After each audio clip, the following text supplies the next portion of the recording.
Hello student, welcome back to my channel study 7.0 पे आपका स्वागत है। यदि आप हमारे चैनल पर नए हैं तो चैनल को सब्सक्राइब कर लें तथा वीडियो को लाइक करें। आप हमारे चैनल के माध्यम से क्लास 10 की ऑल सब्जेक्ट की प्रिपरेशन कर सकते हैं। हम अपने चैनल के माध्यम से सिर्फ क्लास 10 की ही सब्जेक्ट की कवरिंग करते हैं। तो हम पढ़ेंगे क्लास 10 हिंदी का वीवीआई सब्जेक्टिव क्वेश्चन। चलिए, हमारा पहला क्वेश्चन है, वियोग में सच्चा प्रेमी जो वेदना सहता है, उसके चित्त में जो विभिन्न तरंगे उठती है का चित्रण किया है। किसने किया है? तो हमारे पास चार ऑप्शन है, घनानंद ने, अनामिका ने, रेनर मारिया मिल्के ने या बीरेन डंगवाल ने। तो वियोग में सच्चा प्रेमी जो वेदना सहता है, इसकी जो चित्रण किया है किए हैं घनानंद ने। ठीक है, तो ऑप्शन ए यहाँ से आपका सही हो जाएगा, घनानंद। क्लियर है। अगला क्वेश्चन देखेंगे, निम्न में शुद्ध शब्द है, निम्न में शुद्ध शब्द है सीवी, हिंदू, मधुर या सौहार्द। तो स्टूडेंट, आपको पता होना चाहिए कि जो शुद्ध शब्द होती है उस शुद्ध शब्द कैसे लिखा हुआ होता है। ठीक है, तो यहाँ से शुद्ध शब्द है सीवी। ठीक है, सीवी जो है एक शुद्ध शब्द है, तो ऑप्शन ए यहाँ से आपका सही हो जाएगा, सीवी। क्लियर है।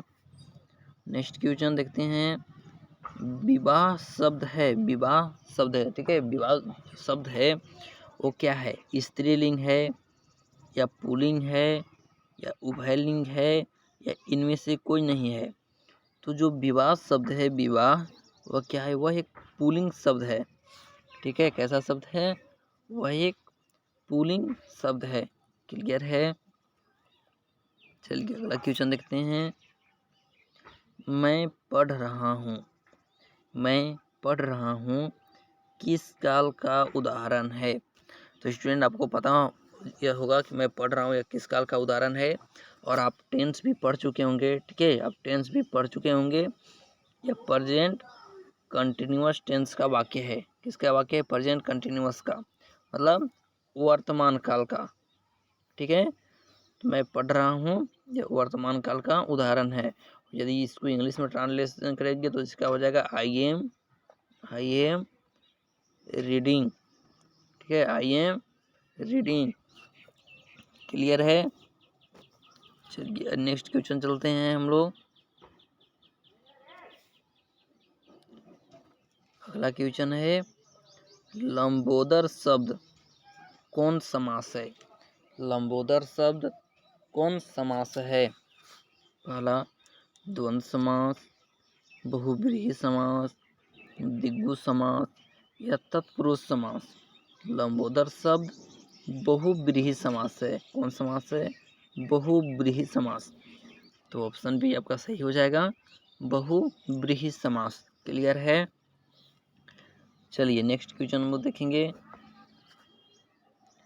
महिला का पर्यायवाची है, महिला का पर्यायवाची है, महिला का पर्यायवाची क्या है? सविता, नारी, अंशुमाली या निर्धि। तो महिला का जो शुद्ध पर्यायवाची होता है वह है नारी। ठीक है, महिला का पर्यायवाची शब्द क्या है? नारी। तो ऑप्शन बी यहाँ से आपका सही हो जाएगा, नारी। क्लियर है। चलिए नेक्स्ट क्वेश्चन देखेंगे, एड़ी शब्द का विलोम है, एड़ी शब्द। ठीक है, आप एड़ी जानते होंगे। एड़ी शब्द का विलोम है सुधा, सुखा, चोटी या लाघव। तो एड़ी, ठीक है, मनुष्य क्या, ठीक है, मनुष्य का सबसे निचला भाग क्या होता है? एड़ी होता है, और सबसे ऊपर वाली भाग क्या होती है? उसकी चोटी होती है। तो एड़ी शब्द का विलोम क्या हो जाएगा? चोटी। तो ऑप्शन नंबर सी आपका सही हो जाएगा, चोटी। क्लियर। चलिए नेक्स्ट क्वेश्चन देखेंगे हम लोग, अकल पर पत्थर पड़ना मुहावरे का अर्थ है। अकल पर पत्थर पड़ना मुहावरे का अर्थ है होशियार समझना, अन्याय, एक ही सहारा या बुद्धि भ्रष्ट होना। तो अकल पर पत्थर पड़ना, इसका अर्थ है बुद्धि भ्रष्ट होना। ठीक है, जब किसी की बुद्धि भ्रष्ट हो जाती है तो लोग कहते हैं उसकी अकल पर क्या हुई, पत्थर पड़ गई। क्लियर है। चलिए नेक्स्ट क्वेश्चन देखेंगे। लिखावट शब्द है, लिखावट शब्द है स्त्रीलिंग, पुल्लिंग, उभयलिंग, इनमें से कोई नहीं। तो जो लिखावट शब्द है वह स्त्रीलिंग है। क्या है, स्त्रीलिंग है। क्लियर है, लिखावट शब्द स्त्रीलिंग है। क्लियर। अगला क्वेश्चन देखेंगे। श्रीमान शब्द का स्त्रीलिंग रूप क्या है? श्रीमान शब्द का स्त्रीलिंग रूप क्या है?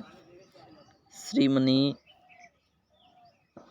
श्रीमणी, श्रीमानी, श्रीमती या श्रीमान। तो श्रीमान शब्द का स्त्रीलिंग रूप श्रीमान है। ठीक है, क्या है, श्रीमान। तो ऑप्शन डी आपका सही हो जाएगा, श्रीमान। क्लियर है। चलिए नेक्स्ट क्वेश्चन देखते हैं हम लोग। चलिए अगला क्वेश्चन। चलिए अगला क्वेश्चन देखते हैं हम लोग। अगला क्वेश्चन है शुद्ध शब्द है, शुद्ध शब्द है गुणी, पति, तत्कालिक या प्रामाणिक।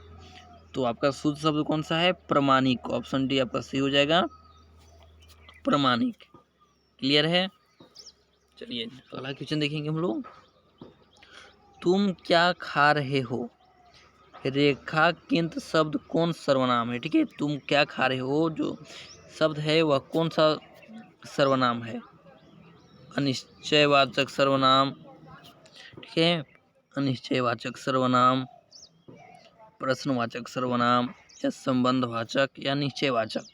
तो तुम खा रहे हो, ठीक है, तुम क्या खा रहे हो, यह प्रश्नवाचक सर्वनाम है। क्यों है, क्योंकि इसके बीच में क्या गया, यहाँ पे क्या गया। ठीक है, इसके बीच में यहाँ से क्या गया, क्या।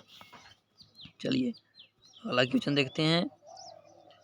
चोर शब्द का विलोम है, चोर शब्द का विलोम है। यह ज़्यादातर एग्जाम में पूछा जाता है, तो यह वीवीआई है। चोर शब्द का विलोम क्या होता है? निर्दोष, अच्छा, गुणवान या साधु। तो चोर शब्द का विलोम होता है साधु। ठीक है, चोर शब्द का विलोम होता है साधु। तो यहाँ से आपका ऑप्शन नंबर डी सही हो जाएगा, साधु। क्लियर है। अगला क्वेश्चन देखते हैं। भारत के प्रधानमंत्री किस पदबंध का उदाहरण है? भारत के प्रधानमंत्री किस पदबंध का उदाहरण है? संज्ञा पदबंध का, विशेषण पदबंध का, सर्वनाम पदबंध का या क्रिया पदबंध का। तो भारत के प्रधानमंत्री यह संज्ञा पदबंध के उदाहरण है। किसके उदाहरण है? संज्ञा पदबंध के उदाहरण है। क्लियर है। नेक्स्ट क्वेश्चन देखते हैं। संगम शब्द का संधि विच्छेद है। संगम शब्द का संधि विच्छेद क्या होता है? संगम शब्द, संगम का संधि विच्छेद क्या होगा? सम, ठीक है, सम प्लस गम। ठीक है, क्या होगा? सम प्लस गम। तो ऑप्शन नंबर सी आपका सही हो जाएगा, सम प्लस गम। ठीक है, संगम शब्द का संधि विच्छेद क्या होता है? सम प्लस गम। क्लियर है। चलिए नेक्स्ट क्वेश्चन देखते हैं हम लोग। आ जाइए अगला क्वेश्चन है। निम्न में शुद्ध वाक्य कौन है? निम्न में शुद्ध वाक्य कौन है? तो यहाँ से चार ऑप्शन है आपका। भावादी, साहित्य और जीवन का घोर संबंध है। ऑप्शन सी, वहाँ भारी भड़कम भीड़ जमा थी। और ऑप्शन डी, श्री कृष्ण के अनेक नाम हैं। तो यहाँ से ऑप्शन डी आपका सही हो जाएगा, श्री कृष्ण के अनेक नाम हैं। क्लियर। चलिए नेक्स्ट क्वेश्चन देखेंगे। मगमा क्या बेचती थी? मक्खन, दूध, दही या घी। तो कहानी में जो मगमा थी वो क्या बेचा करती थी? दही बेचा करती थी। तो ऑप्शन नंबर सी यहाँ से आपका सही हो जाएगा, दही। क्लियर है? चलिए अगला क्वेश्चन, मगमा कहाँ की रहने वाली है? मगमा जो थी वह कहाँ की रहने वाली थी? औलूर के पास किसी गांव की, सातुर के पास किसी गांव की, जालौन के पास किसी गांव की, या नागौर के पास किसी गांव की? जो मगमा जो थी वह औलूर के पास किसी गांव की रहने वाली थी। कहाँ की रहने वाली थी? औलूर के पास किसी गांव की रहने वाली थी। क्लियर है? चलिए अगला क्वेश्चन देखते हैं, मगमा किस भाषा की कहानी है? मगमा किस भाषा की कहानी है?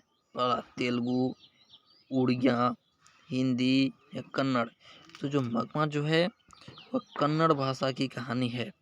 किसकी कहानी है? कन्नड़ भाषा की। तो ऑप्शन डी यहाँ से आपका सही हो जाएगा, कन्नड़। क्लियर है? चलिए नेक्स्ट क्वेश्चन चलते हैं।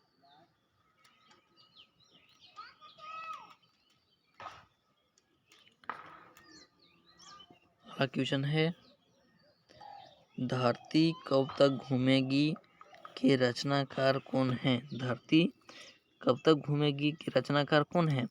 तो धरती कब तक घूमेगी के रचनाकार है सांवरदैया। कौन है? सांवरदैया।